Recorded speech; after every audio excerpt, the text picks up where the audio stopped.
একদিন এই গরিব লোকটি খাবারের জন্য জঙ্গলে পাখি শিকার করতে আসে। পাখির জন্য ফাঁদ পেতে সে বনের ভিতর লুকিয়ে যায়। তখন একটা কাকের বাচ্চা তার ফাঁদে এসে আটকা পড়ে যায়। এরপর কাকটাকে ধরে সে দেখতে পায় কাকটার পালকগুলো জ্বলজ্বল করছে। এরপর সে কাকটিকে তার বাড়িতে নিয়ে গেলে তার ছেলেরা কাকটিকে দেখে অনেক খুশি হয়ে যায় এবং তারা কাকটাকে পালার জন্য রেখে দেয়। এরপর তারা কাকটাকে খাইয়ে ধীরে ধীরে বড় করে তোলে এবং কাকটিও তাদের পোষ মেনে যায়।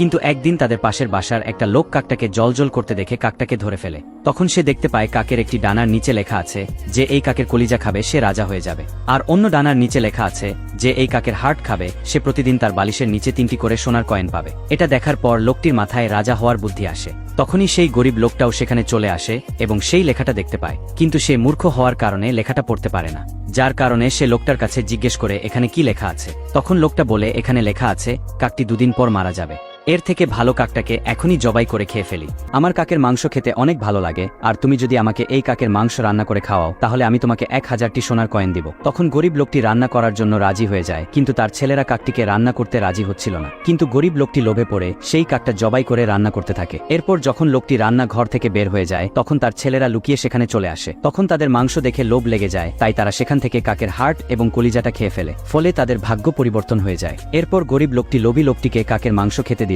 লোভী লোকটি সেখানে কাকের কলিজা ও হার্ট খুঁজে পায় না, যার কারণে সে অনেক রেগে যায় এবং গরিব লোকটিকে জিজ্ঞেস করলে সেও কিছু বলতে পারে না। তখন লোভী লোকটি ভাবে সে আর কখনো রাজা হতে পারবে না, তাই সে তার সোনার কয়েন নিয়ে সেখান থেকে চলে যায়। তখন গরিব লোকটি বুঝে যায় তার ছেলেরা কাকের হার্ট ও কলিজা খেয়ে ফেলেছে, তাই সে তার ছেলেদেরকে বাড়ি থেকে বের করে দেয় এবং তাদেরকে বলে যেদিন 1000টা সোনার কয়েন জোগাড় করতে পারবি সেদিন বাড়িতে ফিরে আসবি। এরপর তারা দুজনে হাঁটতে হাঁটতে একটা বনের ভিতর চলে আসে, কিন্তু তখন রাত হয়ে যাওয়ার কারণে তারা সেখানেই ঘুমিয়ে পড়ে। এরপর সকালে যখন তাদের ঘুম ভাঙে একটা সিপাহী তাদের একটা রাজ্যের দিক দেখিয়ে দেয়। এরপর তারা সেই রাজ্যে আসলে তারা সেখানে অনেক সুন্দর একটা সোনার বেঞ্চ দেখতে পায়। তখন বড় ভাই বেঞ্চের ওপর আর ছোট ভাই বেঞ্চের নিচে শুয়ে পড়ে এবং তারা দুজন সেখানেই ঘুমিয়ে যায়। পরের দিন তারা জেগে ওঠে প্রচুর লোকের শব্দে, যারা তাদের চারপাশে জড়ো হয়ে তাদের নিয়ে উল্লাস করছিল। এরপর সবাই 2 ভাইকে প্রাসাদে নিয়ে যায়। যে কাকের কলিজা খেয়েছিল তাকেই রাজা নির্বাচিত করা হয়েছিল, কারণ কিছুদিন আগে এই রাজ্যের রাজা মারা গিয়েছিল এবং রাজ্যের নিয়ম অনুসারে সবার প্রথমে যে এই সোনার বেঞ্চে বসবে তাকেই এই রাজ্যের রাজা মানা হবে। এভাবে বড় ভাই রাজা হয়ে যায় এবং ছোট ভাই ঘুম থেকে উঠে প্রতিদিন 3টি করে সোনার কয়েন পায়। এদিকে তাদের বাবা তাদের তাড়িয়ে দেওয়ার কারণে অনেক চিন্তায় ছিল, তাই সে তাদের খুঁজতে বেরিয়ে পড়ে